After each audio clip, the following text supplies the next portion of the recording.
Hello, my name is Chanel Day, and today I'm going to be demonstrating Gyotaku, which is the traditional form of Japanese fish printing.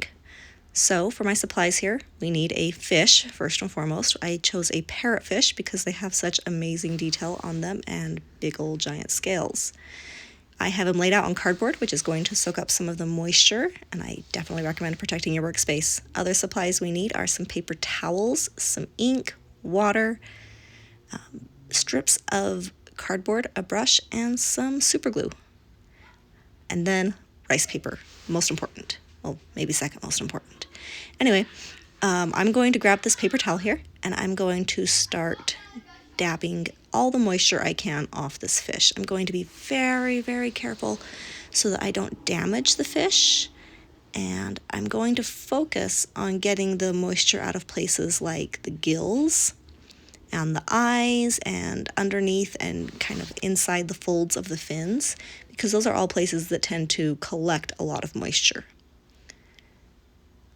Once I have all the moisture off, I'm going to start prepping the fish to get printed, and I'm going to use my cardboard strips here, cut them, fold them, and put them underneath the fins so the fins are up and able to be seen on the print. I'm also using super glue here to glue the fins to the cardboard props, and I'm doing that so that the fins stay open the entire time. You can see I'm using some tape here to prop up my cardboard,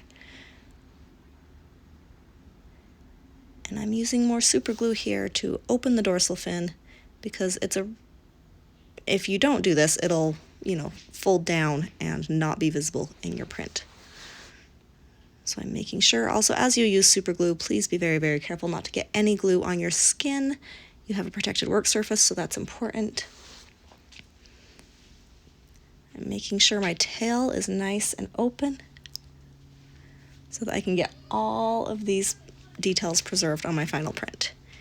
I'm ready. I'm going to grab my ink. I'm using Indian ink here instead of traditional sumi ink, just because it's so much easier to get and use as it comes in liquid form. I'm going to use my brush, and I'm going to apply it to my entire fish here. Anything I can see, I want to apply the ink to. If you're using a real fish instead of a rubber fish, it's important to go against the scales as you brush the ink on, because that helps they rise up a little bit, which is going to give you more of that really awesome texture. Remember, we want to capture as much of this fish as possible. I'm going to grab my rice paper, and I'm going to very carefully kind of center it on my fish and start patting it down.